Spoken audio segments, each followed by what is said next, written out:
I'm going to assume two conditions for this talk. The first one is just what I assume to be a recognition of fact. That is that the events of September 11th were a horrendous atrocity, probably the most devastating instant human toll of any crime in history outside of war. The second has to do with the goal. I'm assuming that our goal is that we're interested in reducing the likelihood of such crimes, whether they're against us or against someone else. If you don't accept those two assumptions, then what I say will not be addressed to you. If we do accept them, then a number of questions arise, closely related ones, which merit a good deal of thought. One question, and by far the most important one, is what is happening right now. Implicit in that is what we can do about it. Second has to do with the very common assumption that what happened on September 11th is a historic event, one which will change history. I tend to agree with that. I think it's true. It was a historic event, and the question we should be asking is exactly why. A third question has to do with the title, the war against terrorism. Exactly what is it? And there's a related question, namely, what is terrorism? Fourth question, which is narrower but important, has to do with the origins of the crimes of September 11th. And the fifth question that I want to talk a little about is what policy options there are in fighting this war against terrorism and dealing with the situations that led to it. Well, let's start with right now. I'll talk about the situation in Afghanistan. I'll just keep to uncontroversial sources like the New York Times. According to the New York Times, there are 7 to 8 million people in Afghanistan on the verge of starvation. That was true actually before September 11th. They were surviving on international aid. On September 16th, the Times reported, I'm quoting it, that the United States demanded from Pakistan the elimination of truck convoys that provide much of the food and other supplies to Afghanistan's civilian population. As far as I could determine, there was no reaction in the United States, or for that matter in Europe, to the demand to impose massive starvation on millions of people. The threat of military strikes forced the removal of international aid workers that crippled the assistance programs. Actually, I'm quoting again from the New York Times.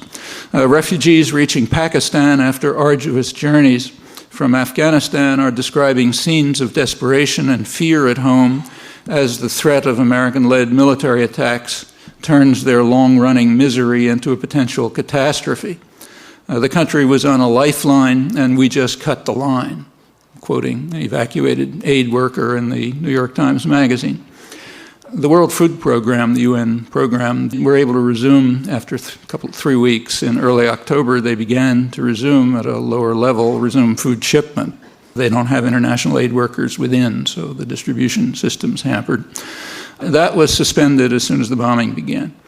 They then resumed, but at a lower pace, while aid agencies leveled scathing condemnations of U.S. airdrops, condemning them as propaganda tools, which are probably doing more harm than good. And that happens to be quoting from the London Financial Times, but it's easy to continue. After the first week of bombing, the New York Times reported in a back page inside a column on something else that by the arithmetic of the United Nations, there will soon be 7.5 million Afghans in acute need of even a loaf of bread.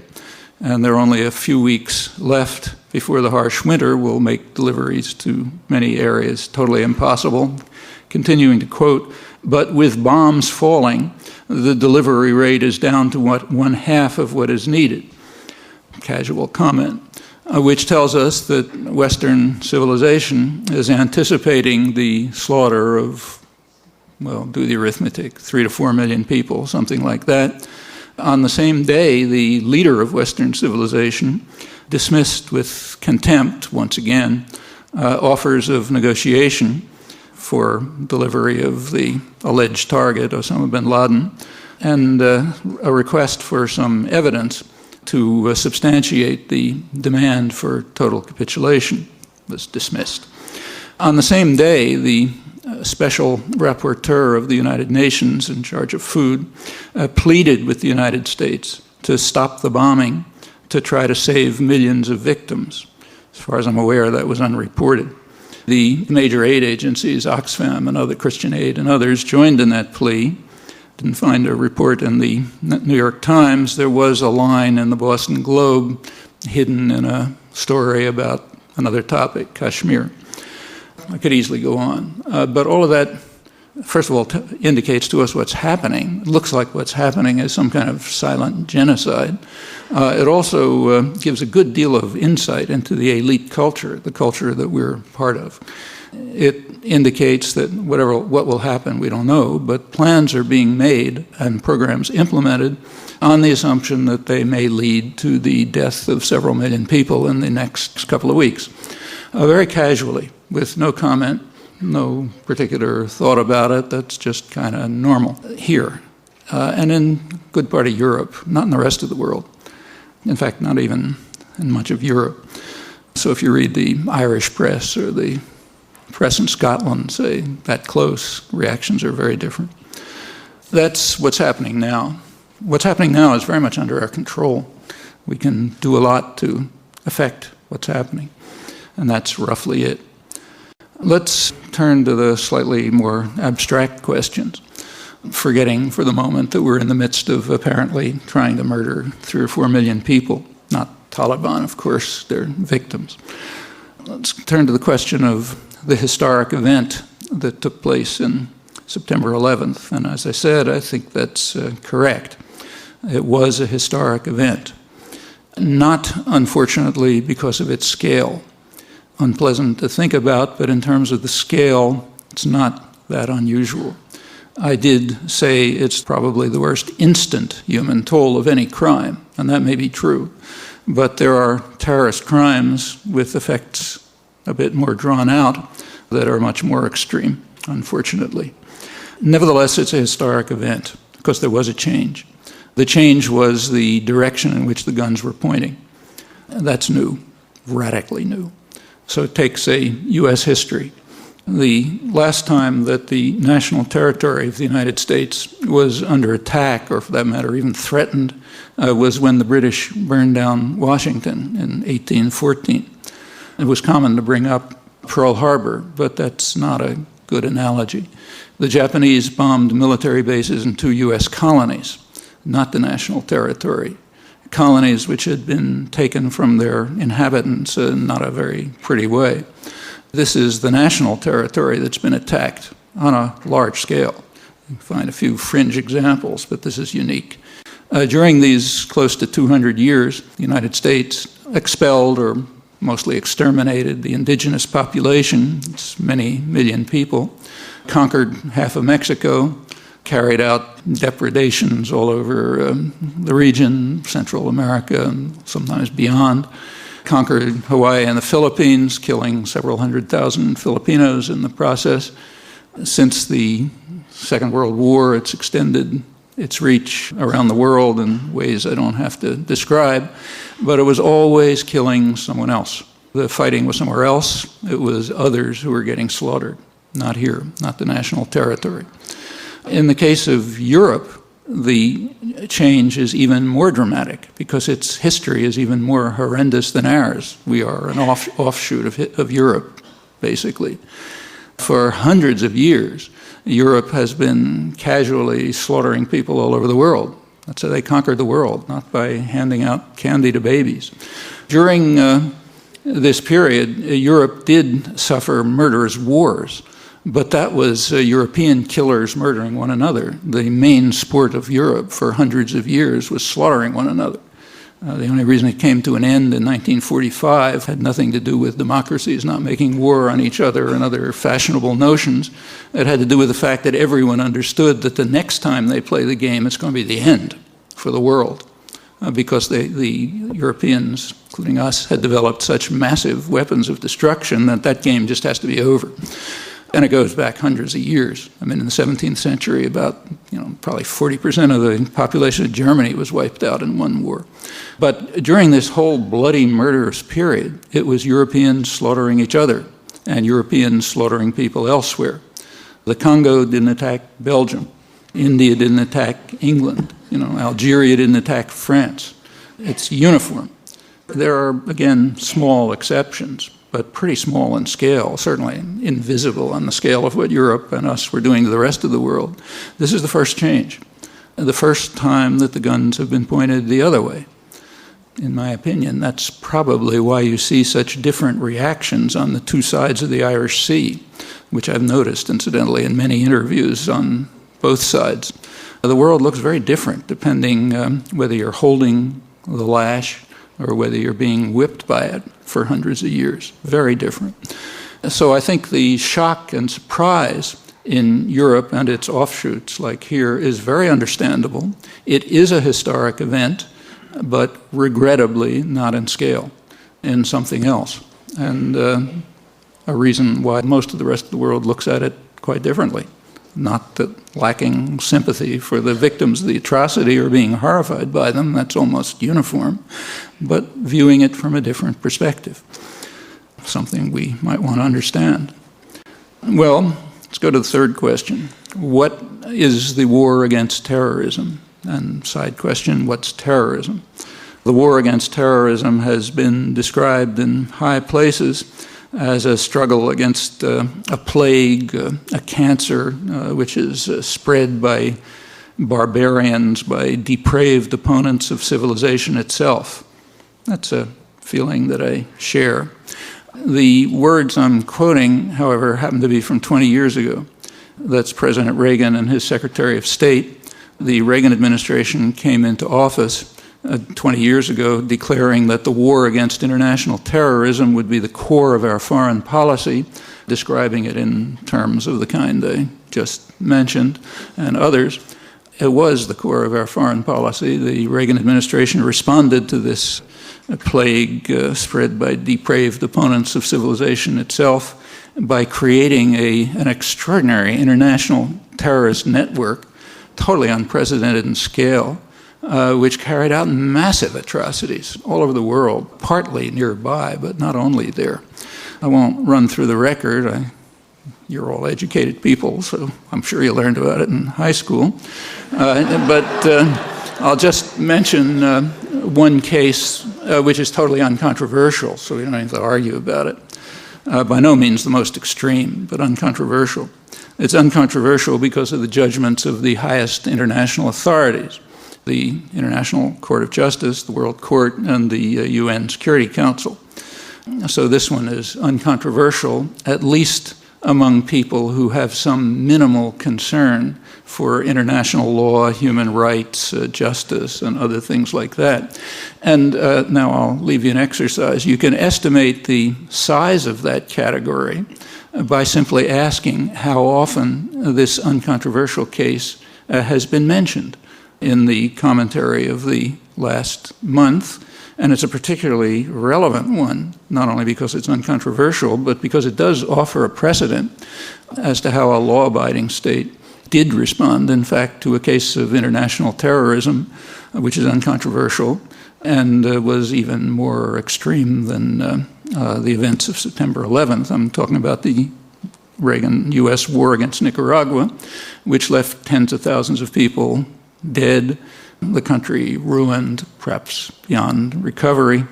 Nicaragua did respond. They didn't respond by setting off bombs in Washington. They responded by taking it to the World Court, presenting a case. They had no problem putting together evidence. The World Court accepted their case, ruled in their favor, condemned what it called the unlawful use of force, which is another word for international terrorism by the United States, ordered the United States to terminate the crime and to pay massive reparations. The United States, of course, dismissed the court judgment with total contempt and announced that it would not accept the jurisdiction of the court henceforth. Nicaragua then went to the UN Security Council, which considered a resolution calling on all states to observe international law. No one was mentioned, but everyone understood. The United States vetoed the resolution. It now stands as the only state on record which has both been condemned by the World Court for international terrorism and has vetoed the Security Council resolution calling on states to observe international law. Nicaragua then went to the General Assembly, where there's technically no veto, but a negative U.S. vote amounts to a veto. It passed a similar resolution with only the United States, Israel, and El Salvador opposed. The following year, again, this time the United States could only rally Israel to the cause, so 2 votes opposed to observing international law. At that point, Nicaragua couldn't do anything lawful. It tried all the measures. They don't work in a world that is ruled by force. This case, I must say, is uncontroversial, but it's by no means the most extreme. We gain a lot of insight into our own culture and society and what's happening now by asking how much we know about all this and how much we talk about it, how much you learn about it in school, how much it's all over the front pages. And this is only the beginning. The United States responded to the World Court and the Security Council by immediately escalating the war very quickly. That was a bipartisan decision, incidentally. The terms of the war were also changed. For the first time, there were official orders given to the terrorist army to attack what are called soft targets, meaning undefended civilian targets, and to keep away from the Nicaraguan army. They were able to do that because the United States had total control of the air over Nicaragua. The mercenary army was supplied with advanced communication equipment. It wasn't a guerrilla army in the normal sense, and could get instructions about the disposition of Nicaraguan army forces so they could attack agricultural collectives, health clinics, and so on, soft targets, with impunity. Those were the official orders. What was the reaction? It was known, and there was a reaction to it. The policy was regarded as sensible by left liberal opinion. So Michael Kinsley, who represents the left in mainstream discussion, wrote an article in which he said that we shouldn't be too quick to criticize this policy, as Human Rights Watch had just done. He said, a sensible policy must meet the test of cost-benefit analysis. That is, and I'm quoting now, an analysis of the amount of blood and misery that will be poured in and the likelihood that democracy will emerge at the other end. Democracy, as the U.S. Understands the term, which is graphically illustrated in the surrounding countries. Notice that it's axiomatic that the United States, U.S. elites have the right to conduct the analysis and to pursue the project if it passes their tests. And it did pass their tests. It worked. When Nicaragua finally succumbed to a superpower assault, commentators openly and cheerfully lauded the success of the methods that were adopted and described them accurately. So I'll quote Time magazine just to pick one. Lauded the success of the methods adopted to wreck the economy and prosecute a long and deadly proxy war until the exhausted natives overthrow the unwanted government themselves with a cost to us that is minimal, and leaving the victims with wrecked bridges, sabotaged power stations, and ruined farms, and thus providing the U.S. candidate with a winning issue, ending the impoverishment of the people of Nicaragua. The New York Times had a headline saying, Americans united in joy at this outcome. That brings us back to the question, what is terrorism? I've been assuming we understand it, but what is it? Well, there happen to be some easy answers to this. There is an official definition. You can find it in the U.S. Code or in U.S. Army manuals. Brief statement of it taken from a U.S. Army manual is fair enough, is that terror is the calculated use of violence or the threat of violence to attain political or religious ideological goals through intimidation, coercion, or instilling fear. That's terrorism. That's a fair enough definition. I think it's reasonable to accept that. The problem is it can't be accepted, because if you accept that, all the wrong consequences follow. Now, there is a major effort right now at the UN to try to develop a comprehensive treaty on terrorism. When Kofi Annan got the Nobel Prize, you'll notice he was reported as saying we should stop wasting time on this and really get down to it. But there's a problem. If you use the official definition of terrorism in the comprehensive treaty, you're going to get completely the wrong results. So that can't be done. In fact, it's even worse than that. If you take a look at the definition of low-intensity warfare, which is official U.S. policy, you find that it's a very close paraphrase of what I just read. In fact, low-intensity conflict is just another name for terrorism. That's why all countries, as far as I know, call whatever horrendous acts they're carrying out counterterrorism. We happen to call it counterinsurgency or low-intensity conflict. So that's a serious problem. You can't use the actual definitions. You got to carefully find a definition that doesn't have all the wrong consequences.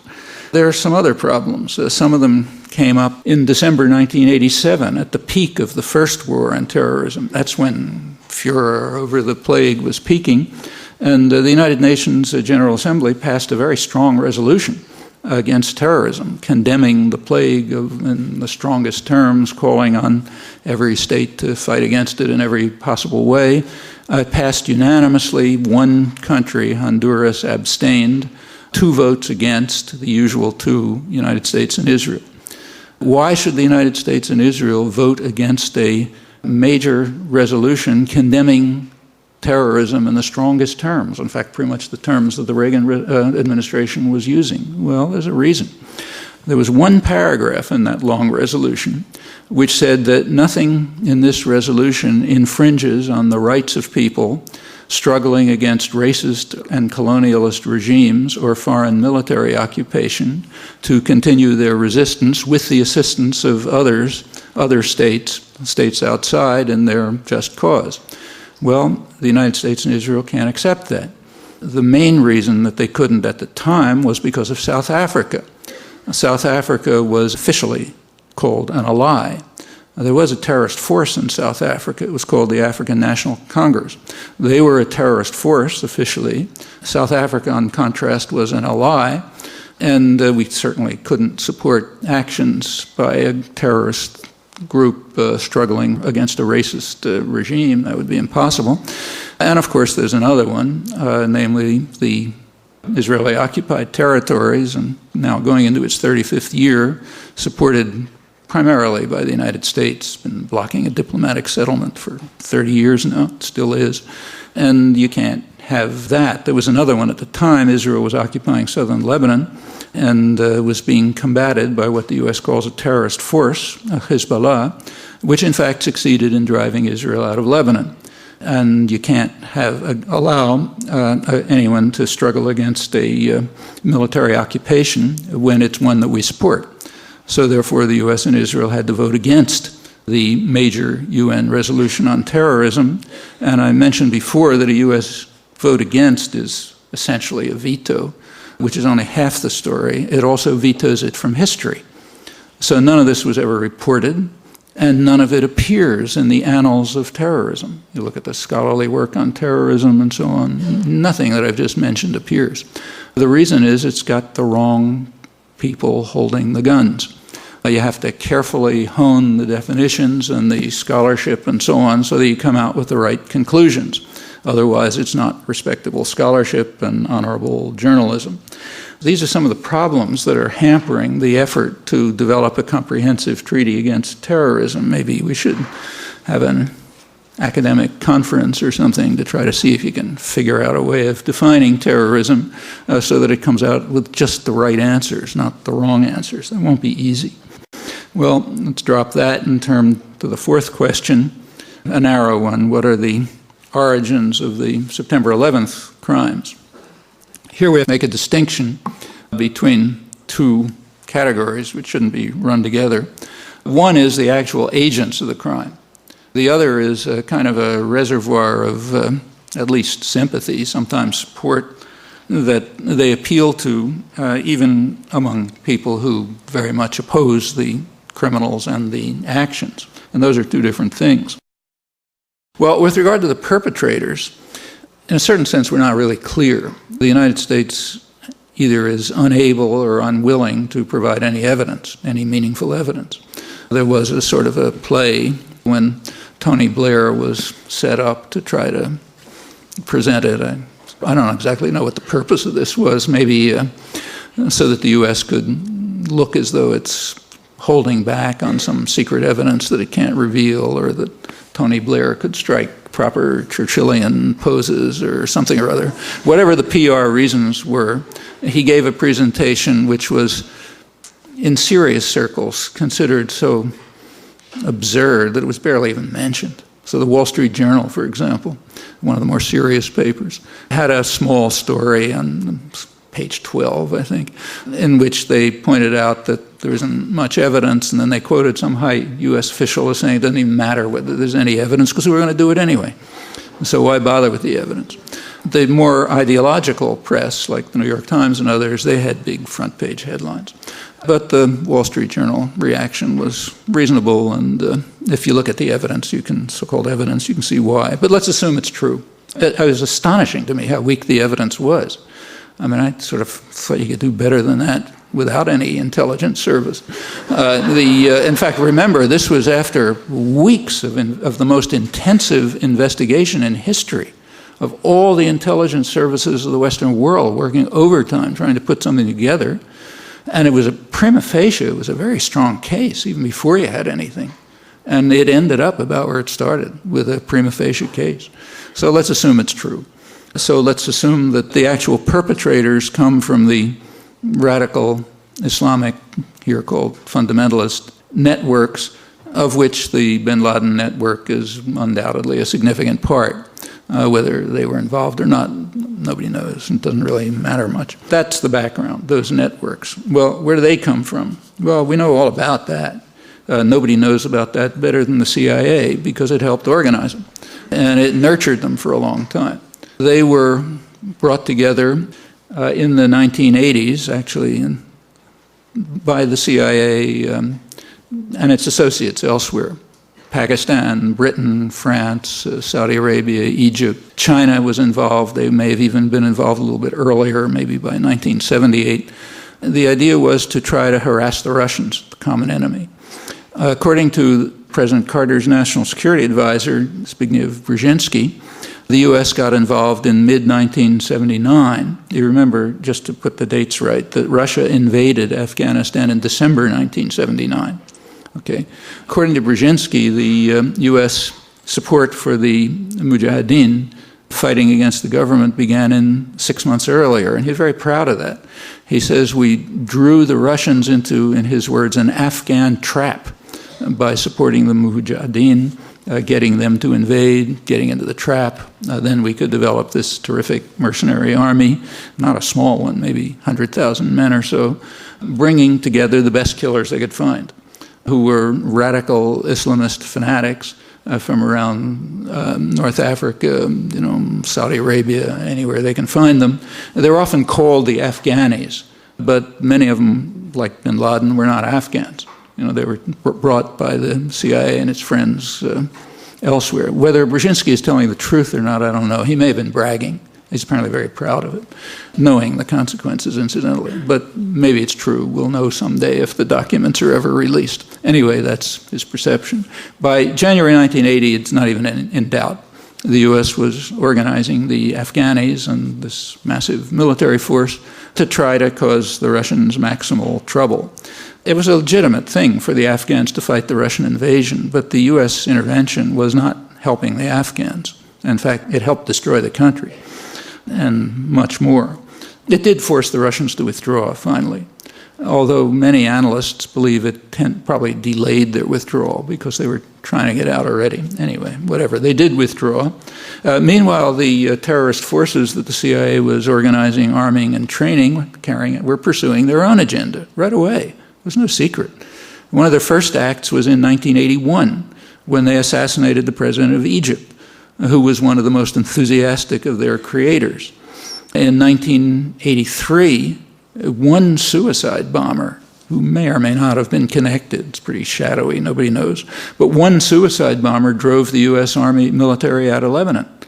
And it continued. They have their own agenda. The U.S. was happy to mobilize them to fight its cause, but meanwhile they're doing their own thing, and they were very clear about it. After 1989, when the Russians had withdrawn, they simply turned elsewhere. Since then, they've been fighting in Chechnya, in Western China, in Bosnia, Kashmir, Southeast Asia, North Africa, all over the place. They're telling us just what they think. The United States wants to silence the one free television channel in the Arab world because it's broadcasting a whole range of things, from Powell over to Osama bin Laden. So the U.S. is now joining the repressive regimes of the Arab world to try to shut it up. But if you listen to it, if you listen to what bin Laden says, it's worth it. I mean, there are plenty of interviews. And there are plenty of interviews by leading Western reporters, if you don't want to listen to his own voice, Robert Fisk and others. And what he's been saying is pretty consistent for a long time. He's not the only one, though maybe he's the most eloquent. It's not only consistent over a long time, it's consistent with their actions. So there's every reason to take it seriously. Their prime enemy is what they call the corrupt and oppressive, authoritarian, brutal regimes of the Arab world. And when they say that, they get quite a resonance in the region. And they want to replace them by properly Islamist governments. That's where they lose the people of the region. But up till then, they're with them. From their point of view, even Saudi Arabia, the most extreme fundamentalist state in the world, I suppose, short of the Taliban, which is an offshoot, even that's not Islamist enough for them. It has even more than that. Okay, at that point, they get very little support. But up until that point, they get plenty of support. Also, they want to defend Muslims elsewhere. They hate the Russians like poison. But as soon as the Russians pulled out of Afghanistan, they stopped carrying out terrorist acts in Russia, as they'd been doing with CIA backing before that in Russia, not just in Afghanistan. They did move over to Chechnya, but there they're defending Muslims against the Russian invasion. Same with all the other places I mentioned. From their point of view, they're defending Muslims against the infidels. And they're very clear about it, and that's what they've been doing. Why did they turn against the United States? Well, that had to do with what they called the U.S. invasion of Saudi Arabia.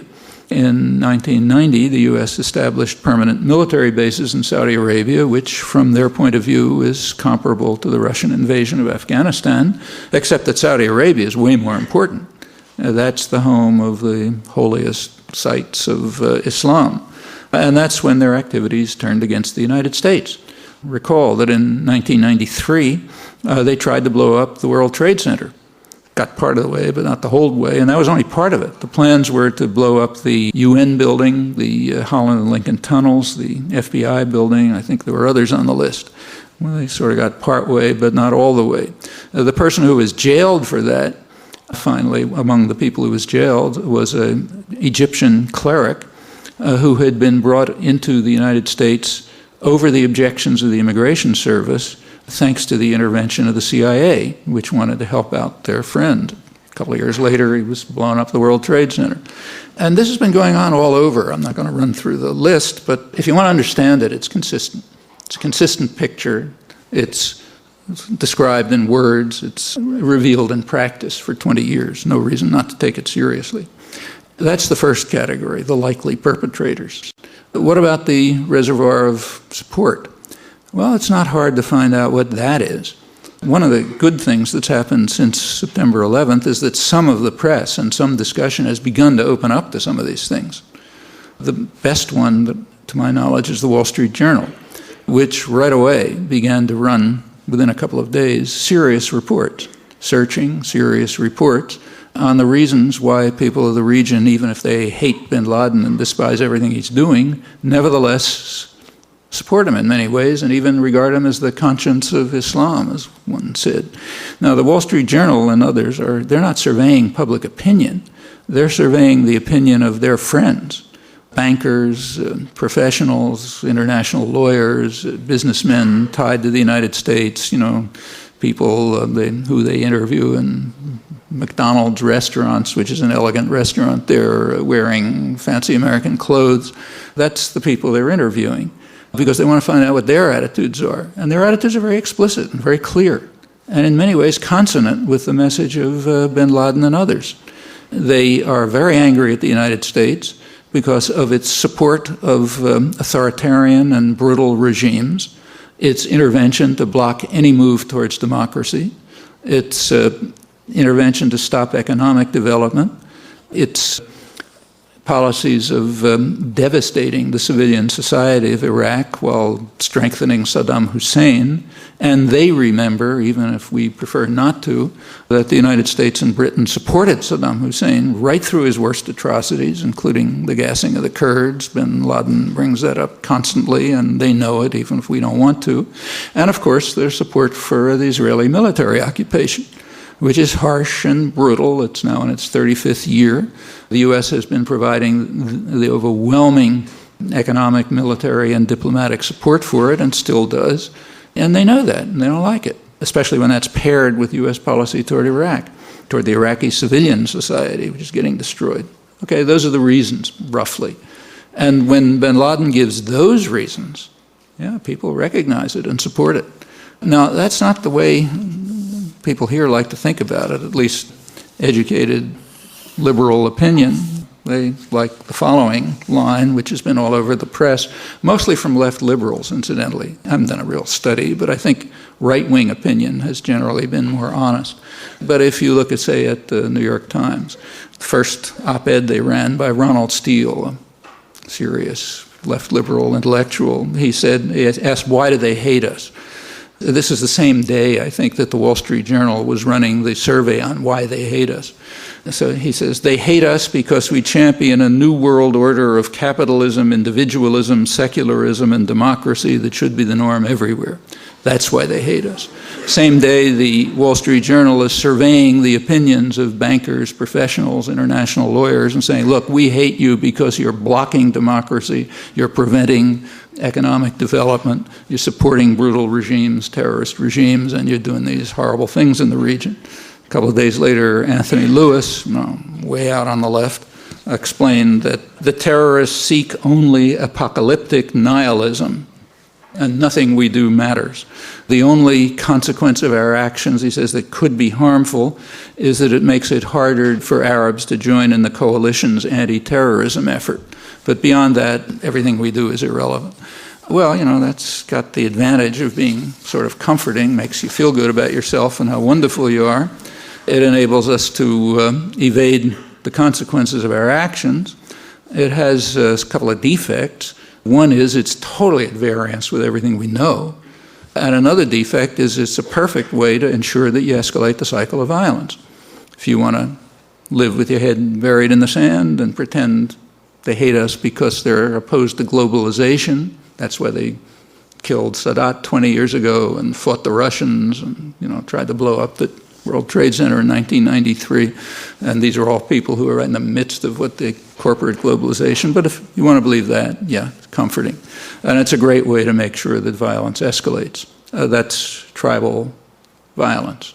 You did something to me, I'll do something worse to you. I don't care what the reasons are, and we just keep going that way. That's a way to do it. Pretty much straight left liberal opinion. What are the policy options? There are a number. A narrow policy option from the beginning was to follow the advice of really far-out radicals like the Pope, and Vatican immediately said, look, it's a horrible terrorist crime. In the case of a crime, you try to find the perpetrators, you bring them to justice, you try them, you don't kill innocent civilians. Like if somebody robs my house and I think the guy who did it is probably in a neighborhood across the street, I don't go out with an assault rifle and kill everybody in that neighborhood.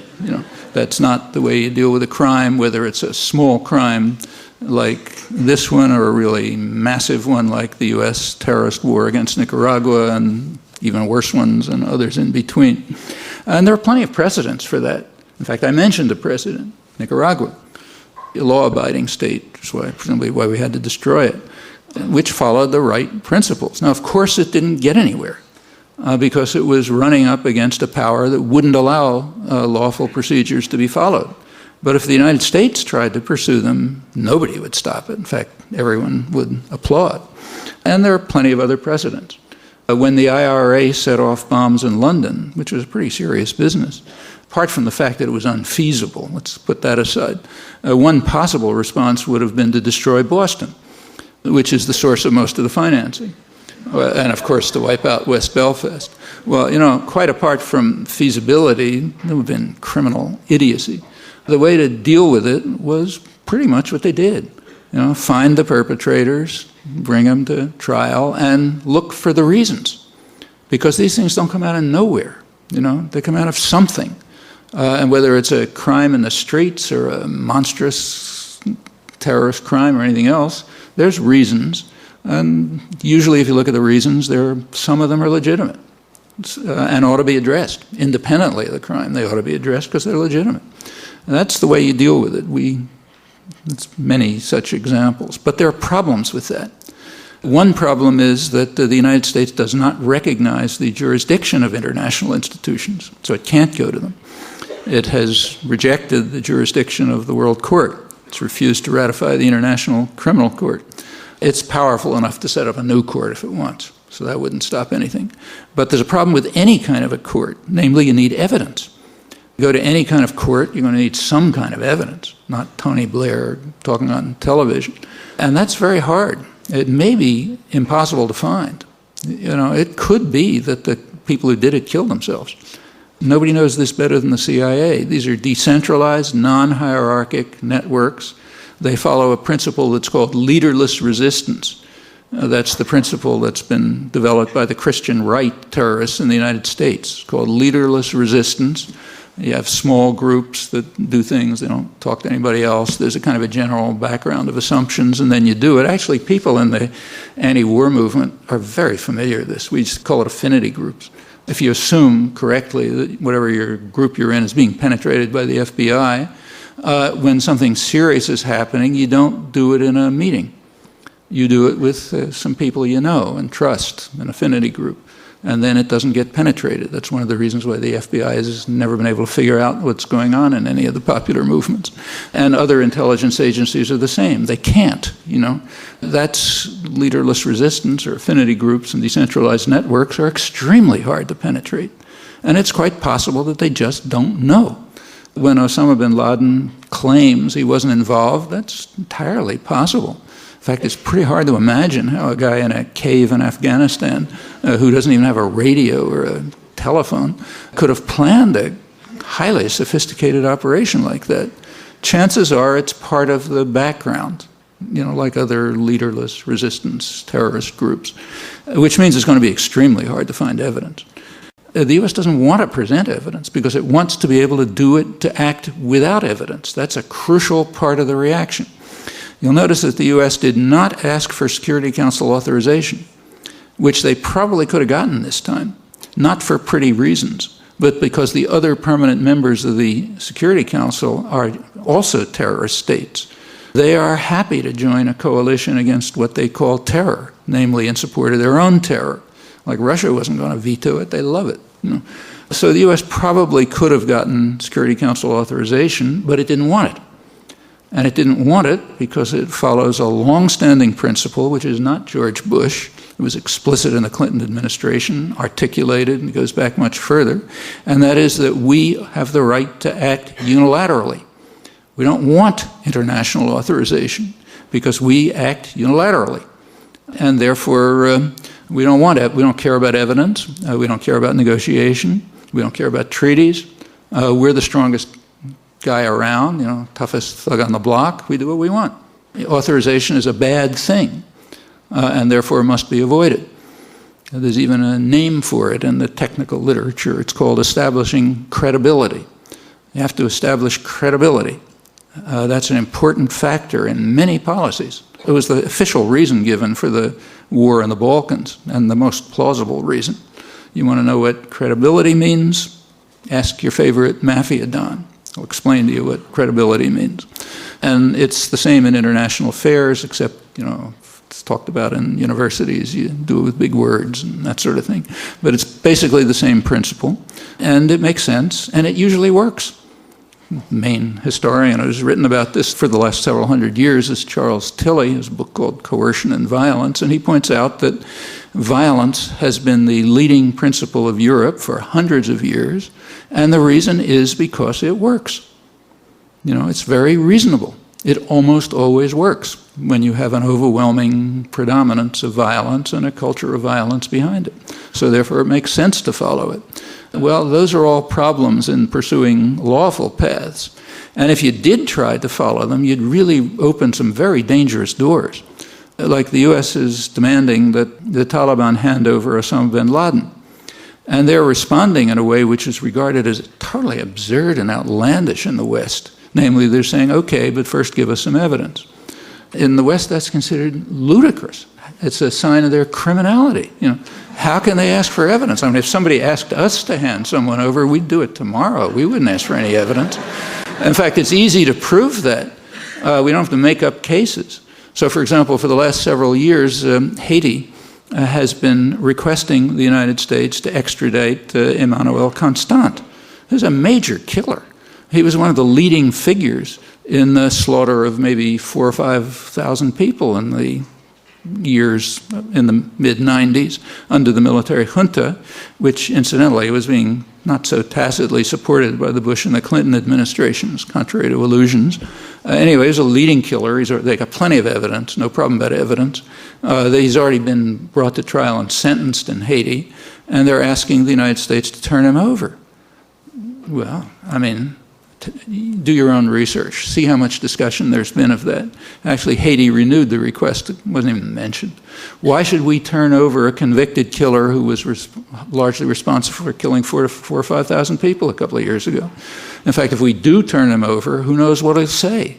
Maybe he'll say that he was being funded by and helped by the CIA, which is probably true. We don't want to open that door. What about reactions in Afghanistan? The initial proposal, the initial rhetoric, was for a massive assault, which would kill many people visibly, and also an attack on other countries of the region. Well, the Bush administration wisely backed off from that. They were being told by every foreign leader, NATO, everyone else, every specialist, I suppose their own intelligence agencies, that would be the stupidest thing they could possibly do. It would simply be like opening recruiting offices for bin Laden all over the region. That's exactly what he wants, and it would be extremely harmful to their own interests. So they backed off that one.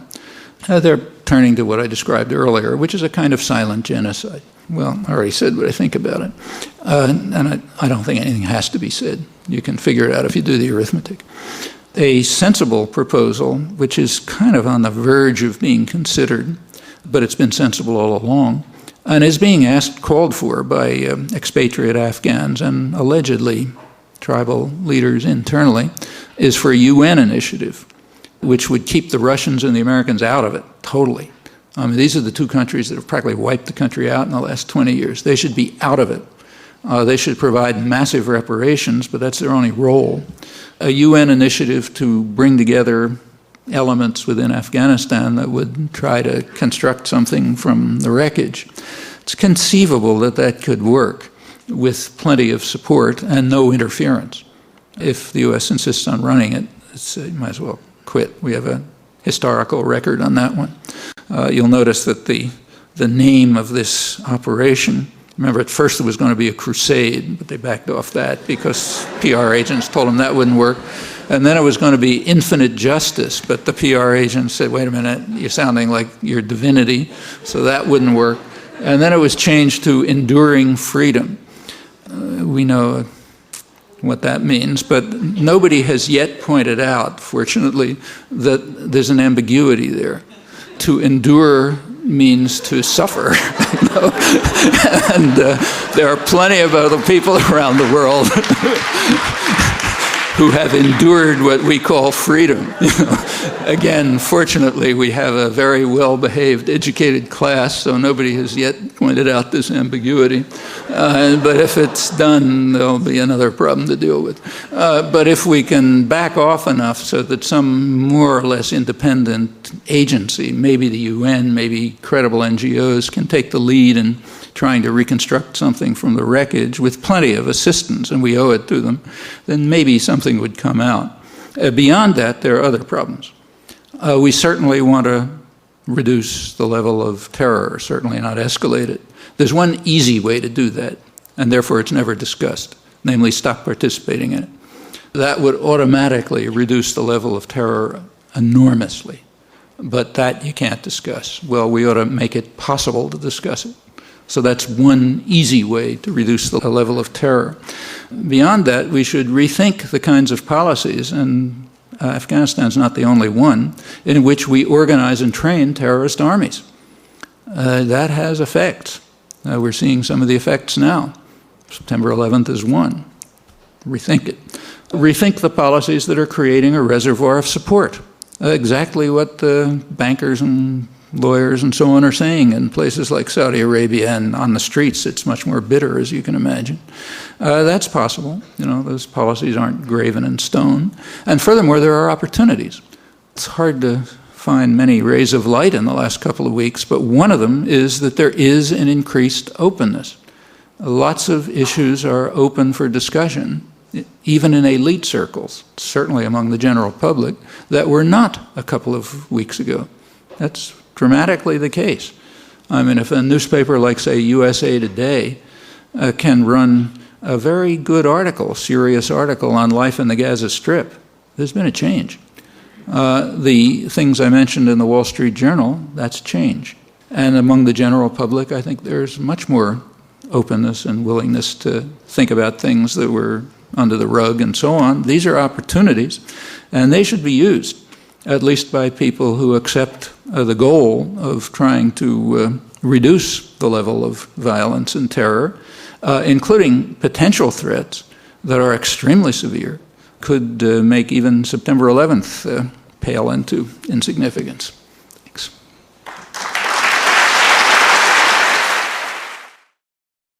That's the culture in which we live, and it reveals several facts. One is the fact that terrorism works. It doesn't fail, it works. Violence usually works. That's world history. Secondly, it's a very serious analytic error to say, as is commonly done, that terrorism is a weapon of the weak. Like other means of violence, it's primarily a weapon of the strong, overwhelmingly, in fact.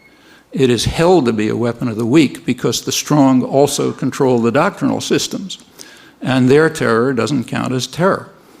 That's close to universal. I can't think of an exception, historical exception. Even the worst mass murderers viewed the world that way. So take the Nazis. They weren't carrying out terror in occupied Europe. They were protecting the population from the terrorism of the partisans. And like other resistance movements, there was terrorism.